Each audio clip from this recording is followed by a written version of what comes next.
तेरी मेरी कहानियों से सभी अपडेट पाने के लिए बेल आइकन दबाएं।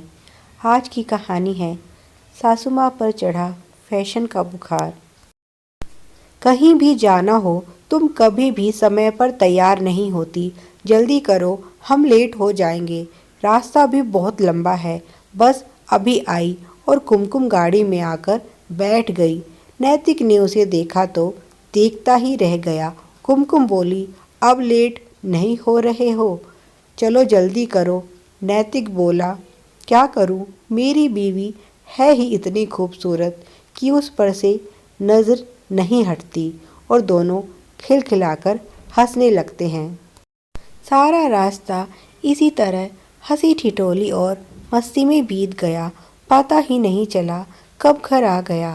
नैतिक और कुमकुम बाहर शहर में रहते हैं, जबकि उसके देवर देवरानी अभी तक गांव में रह रहे थे। पर अब उन्होंने भी गांव से बाहर शहरी इलाके में मकान बना लिया है और आज उसी का गृह प्रवेश है। कुमकुम वहीं जा रही है। उसके सास ससुर भी देवर देवरानी के साथ रहते हैं। अभी कुछ समय पहले ही उसके ससुर जी ने कुछ ज़मीन बेची थी। कुमकुम और नैतिक के पास भी अभी अपना घर नहीं है। दोनों किराए पर ही रहते हैं। इसीलिए वह भी बहुत खुश हैं कि अब उनका अपना घर बन गया है। नैतिक तो अब विचार कर रहा है कि वहीं घर के आसपास ही कहीं नौकरी मिल जाए तो वह दोनों भी यहाँ से शिफ्ट कर लें। दोनों बहुत ध्यान से पूरे इलाके को देखते आ रहे हैं। अभी ज़्यादा मकान तो नहीं बने हैं, पर घर बहुत ही अच्छी जगह है जहाँ से बस और रेलवे स्टेशन की दूरी ज़्यादा नहीं है। नैतिक बोला, माँ तो बता रही थी कि यहाँ के पड़ोसी भी बहुत अच्छे हैं। कुमकुम बोली, हाँ वह तो मुझे पता है, क्योंकि तुम्हारी माँ को बात करने की इतनी आदत जो है, आते ही कोई ना कोई सहेली ढूंढ ली होगी। और दोनों हंसने लगे। सारा घर रिश्तेदारों और मेहमानों से भरा हुआ था। कुमकुम जल्दी से अपनी देवरानी भावना के पास पहुंची। वह बोली, दीदी कितनी देर कर दी आप दोनों ने आने में। चलो अब जल्दी से हाथ मुंह धोकर हवन में बैठ जाइए।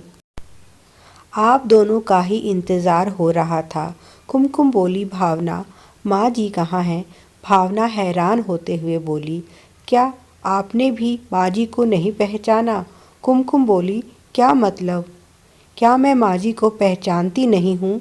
भावना बोली, हाँ अब तो अच्छे अच्छे माँ जी को पहचान नहीं पाते। आपकी कोई गलती नहीं है। आइए मैं आपको माँ जी से मिलवाती हूँ। और इतना कहकर वह कुमकुम को उसकी सास के पास ले गई, जो हवन में ही बैठी थी। अपनी सास को देखकर तो कुमकुम के होश उड़ गए। उसकी हमेशा साड़ी में लिपटी रहने वाली सास ने आज चूड़ीदार सलवार सूट पहन रखा था। बालों पर काले रंग की डाई की हुई थी।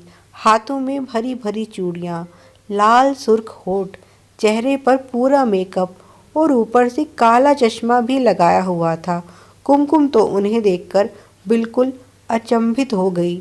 उसे तो यकीन ही नहीं हो रहा था कि ये उसकी सास है। उसकी सास दिखने में भी सच में बहुत ज़्यादा जवान लग रही थी। उसने सवालिया नज़रों से भावना की तरफ देखा, जैसे पूछ रही हो, यह चमत्कार कब हुआ? भावना ने कहा, आराम से बैठिए, धीरे धीरे आपको सब पता चल जाएगा। हवन हुआ, पूजा हुई, खाना पीना सब हो गया और धीरे धीरे सब रिश्तेदार और मेहमान जाने लगे तो थोड़ा एकांत पाकर कुमकुम ने भावना से पूछा, भावना यह चमत्कार कब हो गया? भावना बोली, दीदी अभी तो आपने कुछ देखा ही नहीं, आगे आगे देखिए होता है क्या।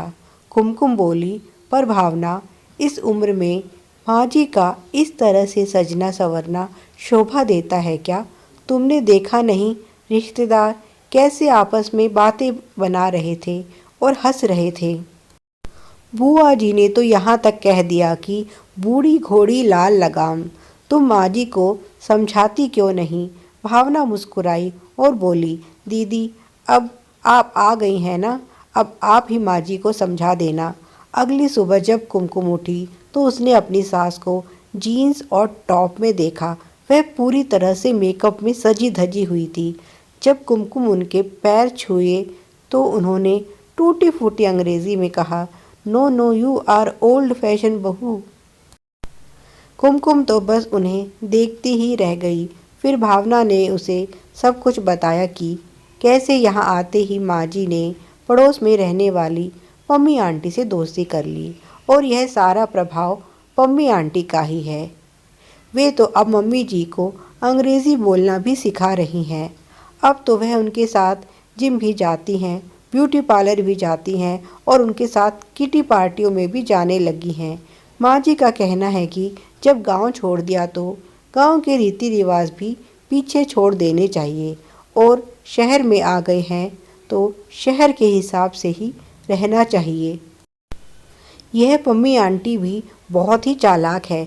माँ जी से पैसे लूटती रहती है। उनके लिए कपड़े, मेकअप, सभी चीज़ें वही लाकर देती हैं और 50 रुपए की चीज़ को 500 का बताती हैं। और माँ जी भी मेरी एक नहीं सुनती। ससुर जी ने भी उन्हें समझाने की बहुत कोशिश की कि कौशल्या, इस उम्र में यह सब करना अच्छा नहीं लगता। तब वह बोली, जब यह सब करने का समय था तब तो कर नहीं पाई। अब जब ईश्वर ने मौका दिया है तो फिर क्यों ना मैं अपनी ख्वाहिशें पूरी करूं। कितना समझाया है हम सब ने, पर मम्मी जी के कान पर जूं तक नहीं रेंगती। वह तो पूरी तरह से मम्मी आंटी के वश में हो गई हैं। 2 दिन पहले तो हाई हील्स की सैंडल पहनकर घूमने जा रही थी। एक कदम उठाया नहीं जाता और घूमने चली थी। बड़ी मुश्किल से हम सब ने उन्हें रोका, नहीं तो इस उम्र में कहीं गिर जाती तो पता नहीं कितनी हड्डियां टूटती। भावना बोली, मुझे तो लग रहा है हमने यहाँ आकर गलती कर दी है दीदी। मुझे तो मेरी वही पुरानी सीधी सादी सास चाहिए। माना थोड़ी बातूनी थी, पर कम से कम इस तरह की नौटंकी तो नहीं करती थी। जो भी उन्हें देखता है उन पर खूब हंसता है, पर फिर भी उन पर कोई असर नहीं होता। अब आप ही कुछ कीजिए। और कुमकुम एक गहरी सोच में पड़ गई।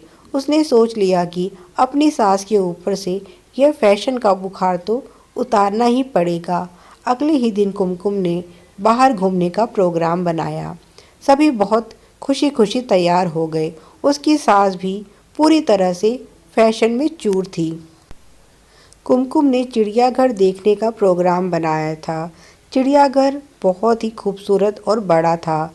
सभी बहुत खुश थे, पर उसकी सास चलते चलते परेशान हो चुकी थी। उन्होंने हाई हील की सैंडल पहनी हुई थी, साथ ही साथ टाइट जीन्स और टॉप में उन्हें बहुत ही असुविधा हो रही थी। जबकि कुमकुम और भावना दोनों ही सलवार सूट में सिंपल चप्पलों में बहुत ही आरामदायक महसूस कर रही थी। जहाँ सभी के चेहरों पर खुशी थी, वहीं उसकी सास के चेहरे पर तनाव साफ दिखाई दे रहा था।